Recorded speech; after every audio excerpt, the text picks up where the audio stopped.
You ever dreamed about being on a desert island or asked a question, if you could bring 3 books on a desert island, what would you bring? And you never thought about the food, the scarcity, and you might have to vote somebody off that island because there's not enough food. But Hellapagos is going to bring all those thoughts to the forefront. Have you ever wondered what games you should keep or you should lose? Find out here at Purge View.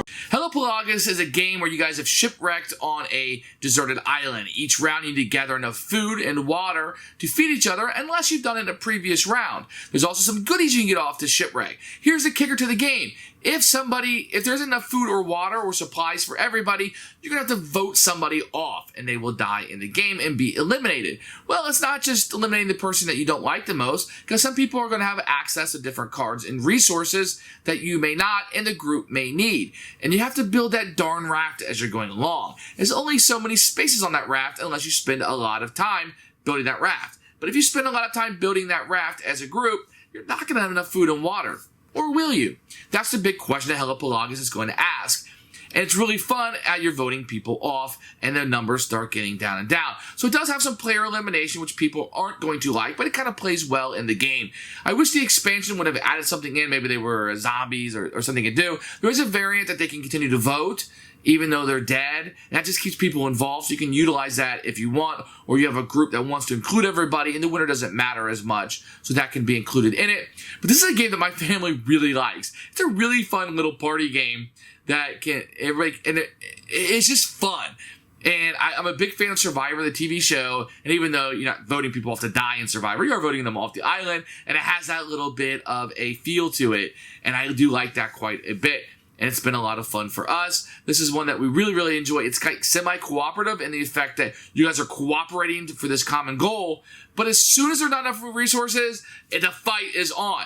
And some of the cards you draw, even that's a random draw, I guess, or you can take turns to go to the shipwreck and get things. So I guess it's not necessarily random, but it may dictate who gets off. You can get a bullet and a gun and just pow somebody off. And I had one really good experience when we were playing with my family, my daughter who's 10, my son who's 7, and my wife and I. It was brutal. So everybody had good cards except for my daughter, so we voted her off the island. And then my wife looks at me and she goes, well, I have this card, it's a cannibal card, where we can eat other people if they die. And I looked at my son, and I pointed the gun, because I had a gun and a bullet. And then my wife and I were able to survive. Now, I have a family that just bursts out laughing when that happens. Like, my kids were like, you, mom, dad, you guys stuck up on the raft. It's just really, really funny experience that happened. It was the perfect cards that came out to make that happen. But my kids were able to laugh about that. And because they're always ganging up on dad, trying to get dad out. It was just funny this one time that it worked out. So people may look at me and be like, oh my gosh, I can't believe that happened. My family's cool with it. We're able to laugh and have a good time. Will your family laugh and have a good time at that kind of experience? You decide before you play this game, because it can be a little brutal. Now, if they're playing with adults, which is what the game is intended, all bets are off, right?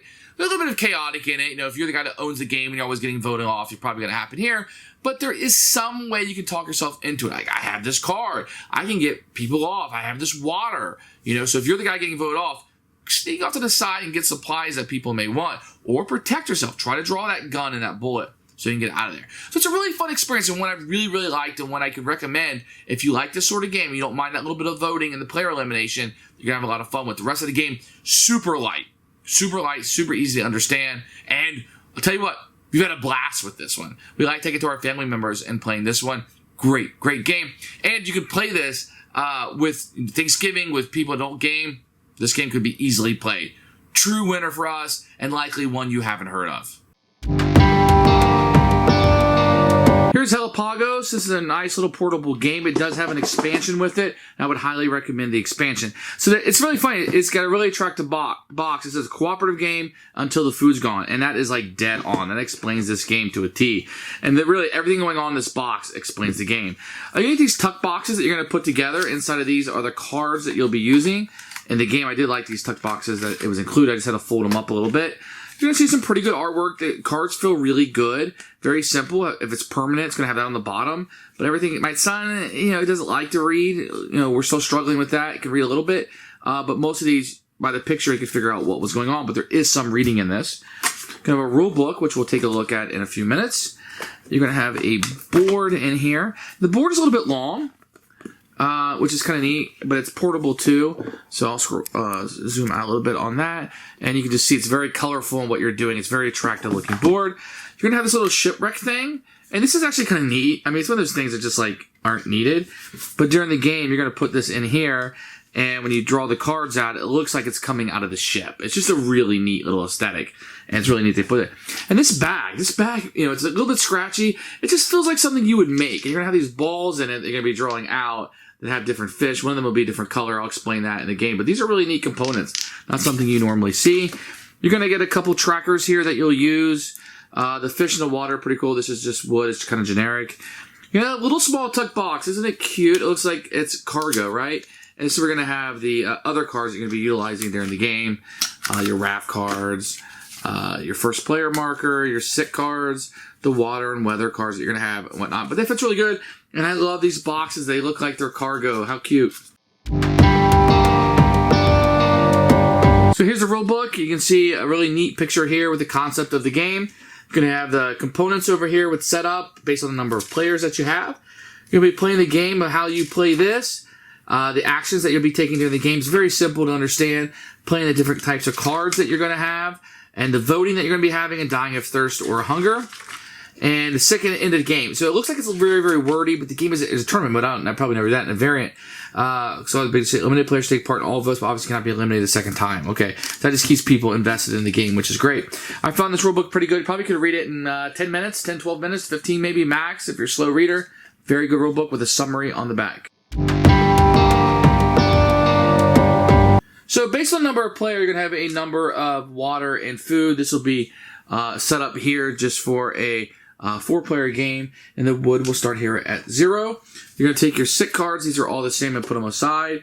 You're going to take your weather cards, and you're going to take this storm card, which will be the hurricane card, and you're going to shuffle it into the bottom 6 cards of the deck.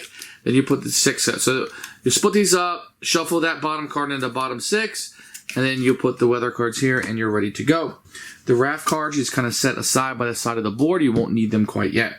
Based on number of players, you have a number of cards. In a 4-player game, everybody's going to get 4 cards in their hand. So on your turn, everybody's going to get a turn. First player will go first. It's very easy. On your turn, you can do one of 4 things. You can get fish, you can get water, you can build the raft, or you can draw an additional card.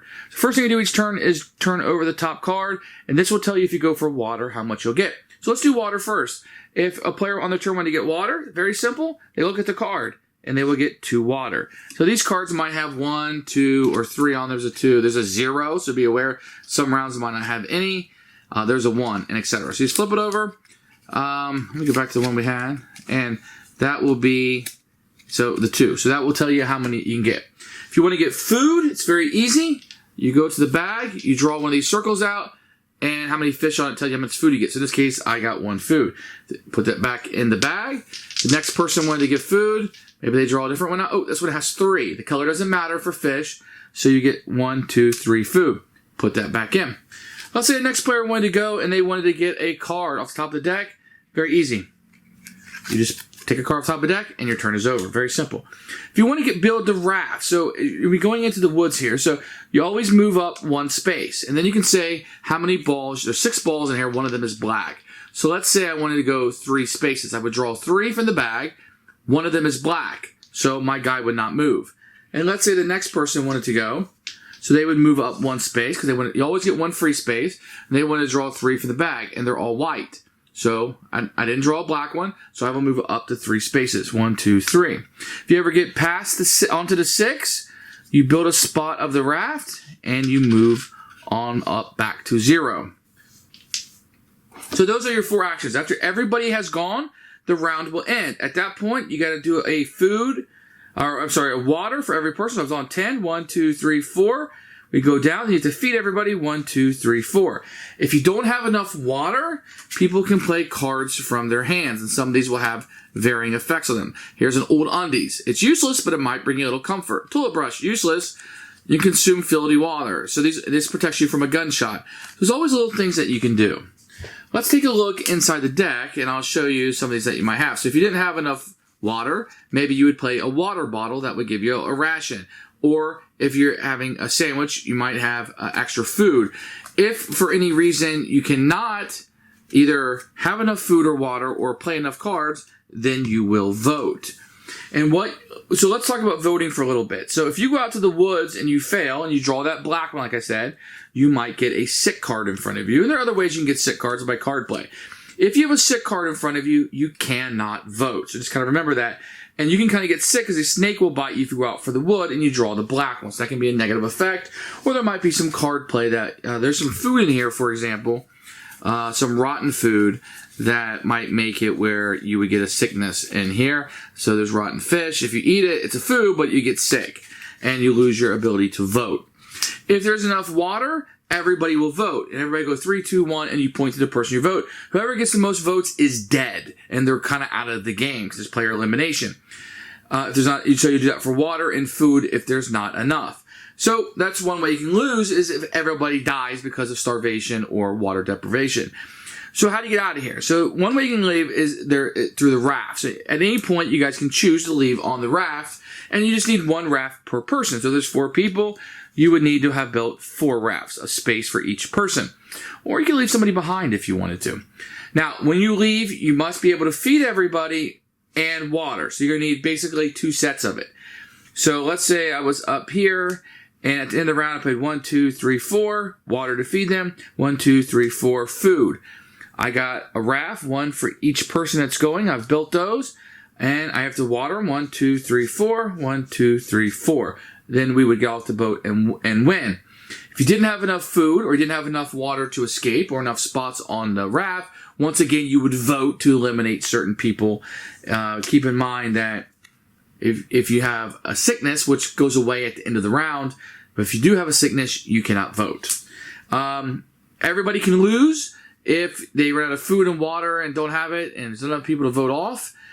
You can win by getting off the raft and having the supplies to safety. You can also, the game can end if that hurricane card comes up, then you have to leave at the end of the round. So it kind of pushes things forward for you a little bit. So the game does have a finite ending to it. And that's kind of how you play. It's just a little bit of a player elimination, which is a downer to it. It does have the voting in it, which is kind of cool. And then, because if somebody has a lot of cards in their hand, you might not want to get rid of them because they're much more valuable, even though, they might have a couple cards in here that are stinky, but you don't know that they're stinky. So a lot of things can go in. People can barter. They can decide on what they want to do, who's going to help who.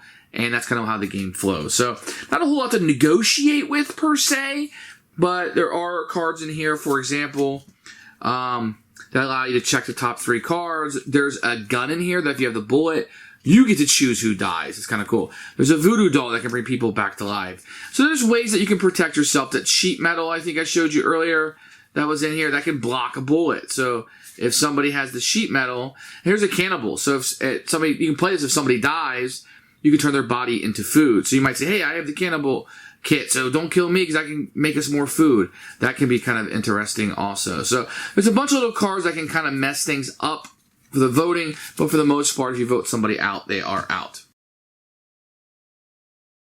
Who should buy this game? I would say nearly anybody. Party games.